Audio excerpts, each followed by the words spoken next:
sobre o processo de inventariação da arte chávega na Costa da Caparica, enviado pelo Francisco Silva e os nossos colegas do Centro de Arqueologia da Almada, que infelizmente hoje não puderam estar presentes, mas que estão disponíveis para falarem com eles por e-mail e para conversar sobre este interessante projeto de inventariação e outros que têm a decorrer.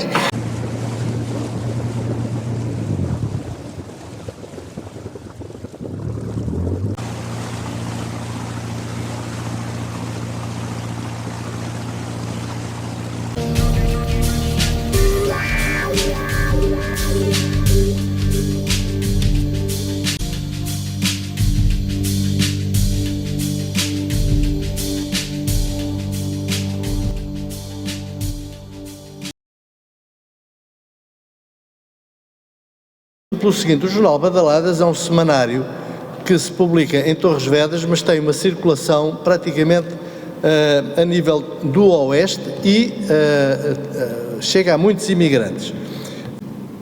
Portanto, isto faz com que nos sintamos motivados para fazermos essa página. Já se publicaram cerca de 150. Nos primeiros tempos foi com um tema aglutinador, as invasões francesas, depois foi o Centro Histórico, memórias de quem viveu no Centro Histórico, depois torrienses que participaram na Primeira Grande Guerra.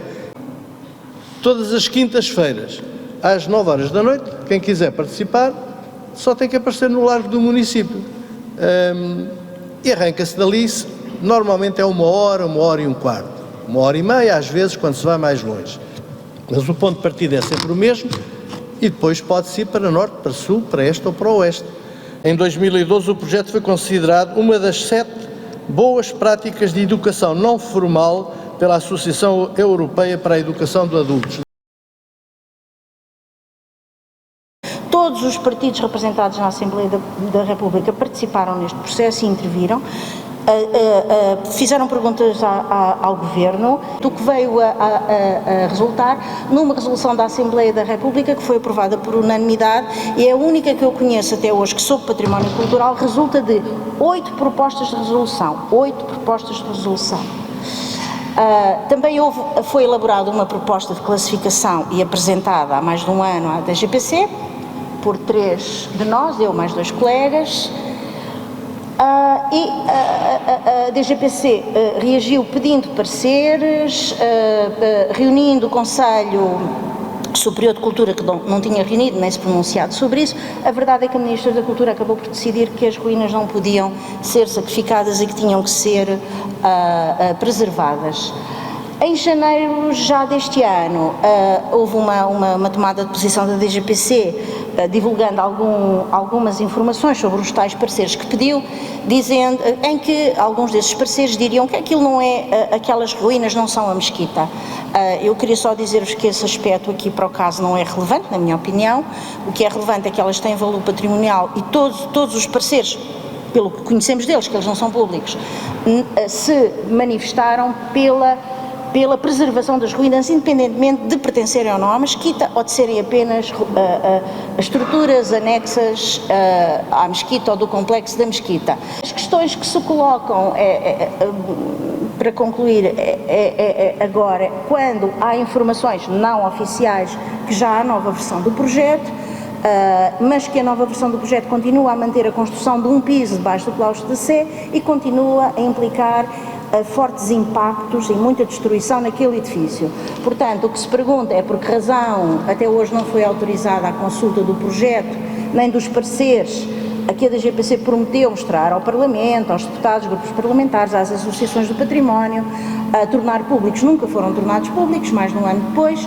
Por que razão o projeto de reformulação demorou tanto tempo, mais de um ano, quando a DGPC alegava que tinha que fazer aquele projeto porque havia grande risco de ruína para o próprio claustro da Sé e para a própria Sé? Qual a situação da proposta de classificação que permanece sem resposta até hoje, mais de um ano depois dela ter sido apresentada por 3 cidadãos, conforme a lei prevê? Deu ou não a DGPC orientações inequívocas ao projetista, ao arquiteto, relativamente à salvaguarda integral do monumento islâmico e à sua valorização. E ainda, para quando então virá a nova versão do projeto, em princípio consta, não é nada oficial, que já existe, queremos saber como é que vai acontecer agora este processo de validação, apreciação e aprovação, sendo que eu, e penso eu que a grande parte dos que participaram no processo, no movimento cívico, de há um ano atrás, continuaremos tão decididos e determinados como antes a defender este monumento absolutamente único, um elemento absolutamente único da cidade de Lisboa, da época islâmica, e eu sou suspeita que sou medievalista, mas não podemos deixar nem que ele seja destruído, nem que ele fique oculto. Em 2018, o imóvel acabou vendido a uma empresa de turismo que, por sua vez, adquiriu todo o quarteirão em que a casa do Alcaide estava integrado e para o qual apresentou um projeto com a assinatura dos arquitetos Cisa Vieira e Carlos Castanheira. No final de 2021, parece voltarmos ao início, de quando começamos, uma vez que as obras que estão a decorrer na casa do Alcaide de Bora, ou de desmontagem ou demolição da fachada, levantam-nos sérias dúvidas em relação àquilo que era recomendado e estava aprovado. Temos um lema, que é plantando uma árvore de cada vez, criamos uma floresta. Pronto, tudo isto permite-nos ir formando, não é? Formando, ou pelo menos passando algum conjunto de competências e de conhecimentos associados a estas técnicas, a um conjunto muito vasto de jovens, de profissionais, que querem aprender e trabalhar estas áreas. Aqui há um exemplo da construção de um muro de pedra, aqui já as oficinas e workshops associados à construção e à preparação dos materiais com uso a terra, e assim como perceber as diferentes qualidades da terra e os fins para que podem ser usadas, não é? A construção de tijolos em adobe, que já é terra misturada com palha e outros materiais, assim também como todo o processo, não é, da utilização da cal.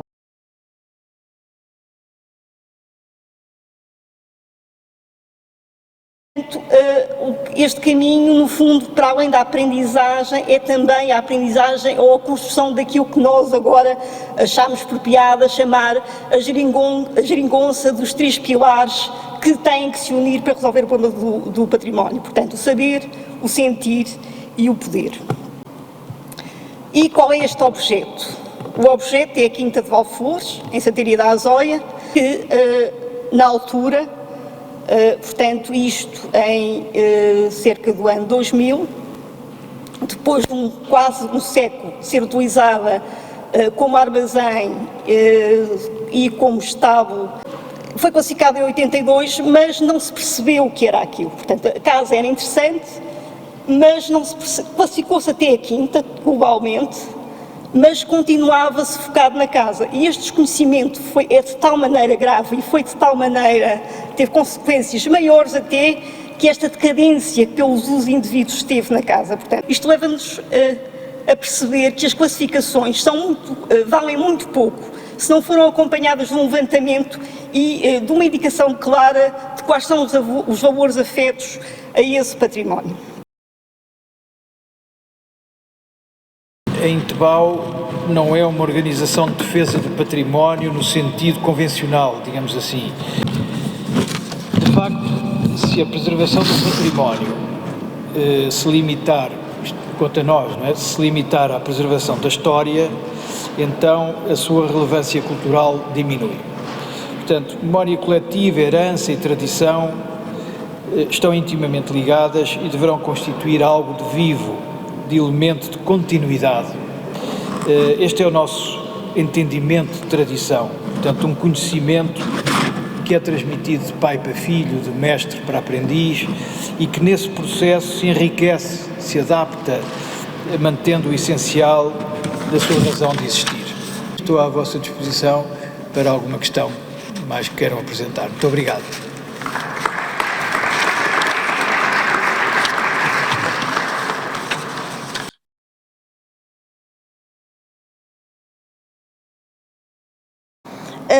Um primeiro roteiro tem a ver com o património ferroviário e o processo de industrialização em Portugal, Estes roteiros têm sempre um texto global de contextualização e depois assinalados tudo aquilo que é mais importante para se ver com uma pequena sinopse.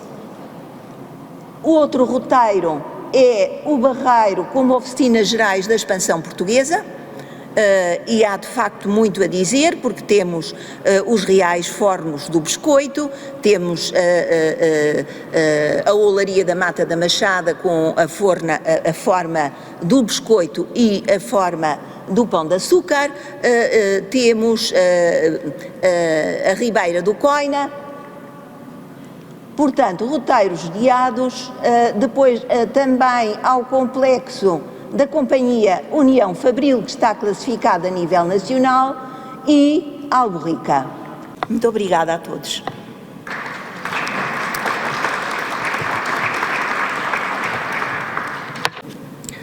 O comboio é um meio de locomoção ambientalmente sustentável. Por isso, o que nos anima é uma viagem de regresso ao futuro, pelas excepcionais oficinas do Caminho de Ferro, assim denominadas a quando da sua inauguração em 1861, na Vila Laboriosa da margem esquerda do Tejo. As oficinas ferroviárias estão ainda hoje a laborar, ao fim de 160 anos, embora de forma mitigada, com 50 trabalhadores, devido ao desinvestimento na Ferrovia Nacional, que teve como consequência o abandono das linhas e ramais e de parte do património ferroviário, contribuindo para o despovoamento do interior e para a degradação dos serviços. Uma das medidas tomadas foi o prático abandono das oficinas do Barreiro. Estão agora a retomar, aos poucos, a sua atividade prestimosa. A Associação Património, Memória e Futuro organizou em 2014 um processo formal e fundamentado para solicitar à DGPC a classificação patrimonial das oficinas ferroviárias do Barreiro. O processo não foi resolvido porque a CP interpôs um recurso judicial, aduzindo que a classificação punha em causa o funcionamento das oficinas. O comboio continua a ser um transporte amigo do ambiente, fator de progresso, e as excepcionais oficinas ferroviárias do Barreiro fazem falta para reparar o material diesel e o elétrico também, como integrantes de um património industrial único no país, vivo e criador de trabalho e de riqueza nacional, fruível de forma organizada em programas de visitação cultural, sem prejuízo da classificação. Pugnamos pelas oficinas a elaborarem, só falta eletrificar um troço de acesso com 100 metros, rumo ao futuro. Muito obrigado.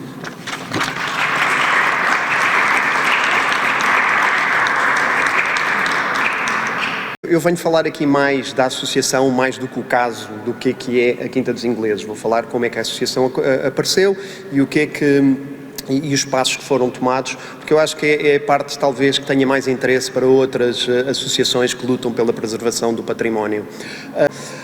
E então, em 2017, juntamente com os amigos, éramos 4 no início, reunimos e disse, temos que voltar a reativar este tema da Quinta dos Ingleses como uma forma um bocadinho mais organizada, talvez chamar mais as populações para o nosso lado, e formou-se informalmente como uma associação, não sei como se chama, um movimento, a SOS Quinta dos Ingleses.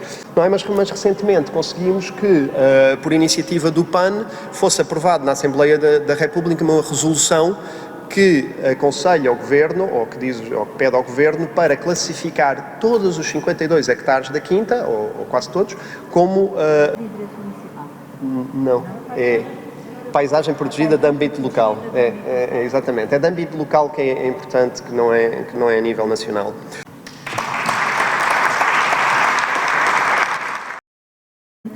Dizer, de facto, nós aqui, quando tratámos esta questão do património vivo, não é? Se calhar não pensámos em todas as dimensões, enfim, que nos foram aqui apresentadas, mas de facto acho que podemos concluir que enquanto houver pessoas, não é? E pessoas a lutar pelo património, a estudar o património, a ter ideias sobre o património, como vimos aqui, que o património estará sempre vivo. E obrigada a todos.